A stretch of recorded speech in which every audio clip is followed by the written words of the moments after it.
그래서 이현주 의원이 오늘 또 한준호의 기세를 이어서 나도 있다. 한준호보다 내가 더 세다. 이걸 오늘 보여줬습니다. 오늘 화제가 된 이현주 의원의 최고위원의 발언 여러분들은 시원하실 거예요. 함께 들어보시고 이야기 더 나누겠습니다. 무엇보다 우리는 이 사안의 정치적 본질을 통찰해야 한다고 생각합니다. 영화나 소설을 보면 고대 로마에서는 2인자, 3인자들에 의한 반란이 빈번했습니다. 최근 상황을 보면 고대 로마가 생각납니다. 하늘 아래 두 개의 태양은 있을 수 없다는 것이 진리입니다.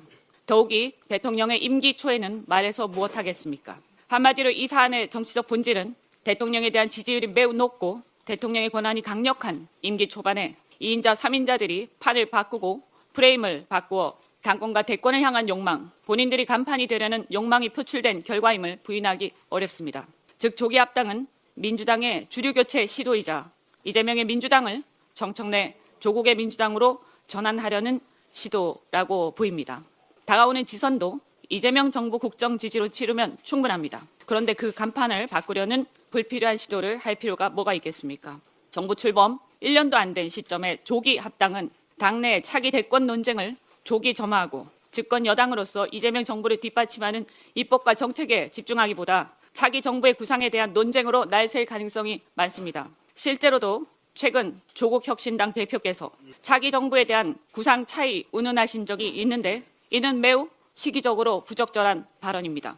정부 정책을 열심히 뒷받침해야 할 정권 초기에 당의 시선이 대통령보다 차기 권력 구도와 대권 프레임으로 이동하면 국정 집중도와 입법 속도 모두 약화될 수밖에 없습니다. 사실 이미 지금 우리 당내에 그러한 현상이 나타나고 있는 것임을 우리는 직시해야 할 것입니다. 따라서 이 합당 논의는 즉각 중단되어야 합니다.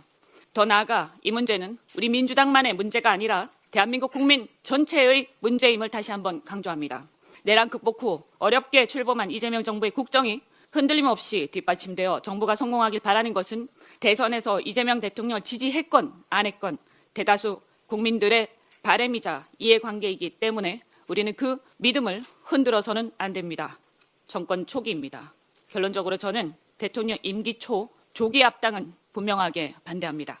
지금은 프레임을 바꿀 시간이 아니라 대통령의 국정 성공을 뒷받침해야 할 시간이며 이재명 정부의 성공에 당력을 집중하는 게 곧 국민과 대한민국에 대한 집권 여당으로서의 책임이라는 것을 다시 한번 강조합니다.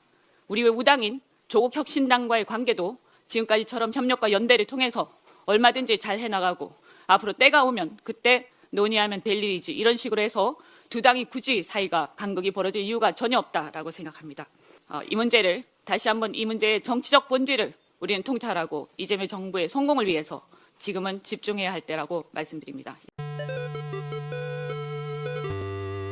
이현주 의원의 사이다 발언을 여러분들이 보셨습니다. 저렇게 당대표를 옆에 앉혀놓고 이현주 의원 옆에 지금 정청래가 앉아있는 거잖아요. 정청래를 옆에 앉혀다 놓고 야, 너 하늘 아래 태양이 둘일 순 없어. 어디서 네가 태양 놀이를 하고 있어. 너 로마 시대 때 2인자 3인자들이 반란을 일으킨 것처럼 너는 역적이야 임마. 너는 대역죄인이야. 뭐 이런 얘기를 한 거예요 지금. 저는 저 아침에 저 영상을 보고 깜짝 놀랐어요. 야 임마 너 반역이야 임마 너 대역죄인이야. 너 역모야. 지금 이재명의 시간인데 네가 벌써부터 당권 대권 노리고 조국이랑 손잡고 당권을 탈취해가지고 역모를 꾸며? 뭐 이런 얘기잖아. 너 얘 사약을 받아라. 거의 뭐 그런 수준의 오늘 발언을 한 거다. 야, 이현주 의원 멘탈이 와 진짜 저 앞으로 이현주 의원이 이제 저보다 한 살인가 어려요. 그러니까 이제 정치를 해야 될 시간이 많이 남아있죠. 앞으로 미래가 저는 궁금해집니다. 이현주 의원이 어떻게 성장을 할지. 이현주라는 인물에 대해서 저는 진짜 궁금해졌다. 저 정도의 어떤 담력, 배짱, 자신감 이런 뭐 멘탈을 가지고 있는 이런 정치인이 드물어요 요즘에는. 뭐 민주당에 160명이 넘는 의원들이 있지만 저렇게 당대표하고 나를 세울 수 있는 그것도 당대표 면전에서 나를 세울 수 있는 그런 어떤 배짱을 가진 그런 정치인이 뭐 성별을 떠나서 뭐 남자건 여자건 간에 지금 몇 명이나 있습니까? 없어요. 다 등신 같아요 제가 볼 때는. 뭡니까 이게 지금 창피하게. 그리고 이 본질적 문제를 저는 정확히 잘 짚었다고 봐요. 이런 문제가 왜 발생을 했는지를 잘 모르시는 분들, 이해를 못 하시는 분들이 많아요. 근데 본질은 이게 맞다고 봅니다. 조국 대통령 만들기. 유시민이 실토했잖아요. 그리고 김어준이 계속 뻔뿌질하고 있잖아요. 친문 진영에서 당권, 대권을 탈환하기 위해서 쿠데타를 일으키고 역모를 꾸민 게 이번 합당 사건이에요. 조국을 자연스럽게 민주당 당원으로 만들어서 조국을 대권 후보로 만들겠다라는 조국이 대권 프로젝트입니다. 그리고 이제 확실히 눈도장 찍은 거죠. 이현주 의원이 저는 정치 공학적으로 봐도 평론가니까 아무래도 이제 공학적인 얘기도 좀 해야 됩니다. 공학적으로 봐도 현명한 선택을 한 거예요. 본인이 앞으로 정치인으로서 어느 정도 꿈을 가지고 있는지는 모르겠는데 당원 40% 당원의 지지를 받는 거 이거 쉽지 않습니다. 그리고 앞으로 40%가 넘을 거예요. 민주당의 주류가 친명이 주류가 되는 기간이 오래 걸리지 않을 겁니다. 저는 올해 8월 달에 김민석 총리가 당대표가 되는 순간 친명과 친문의 구도가 역전이 될 거예요. 아직까지는 친명이 조금 밀리고 있는데 친명이 다수가 되는 이재명의 민주당이 되는 거는 저는 시간 문제라고 봅니다. 그래서 지금은 40%가 이현주를 지지할지 모르지만은 올해 8월 달이 지나고 나면요. 50% 이상이 저는 이현주 의원을 지지하게 될 거라고 보여요. 이현주 의원을 아끼고 사랑하는 그런 이제 당원들이 50%를 넘어서게 될 것이다. 지금부터 이제 준비 잘해서 본인의 어떤 무게감을 키워나가면은 저는 이재명 대통령 집권 말기에 차기 대통령을 만드는 과정에서 이현주 의원이 민주당을 위해 더 큰 역할을 충분히 할 수 있을 거다라고 보입니다.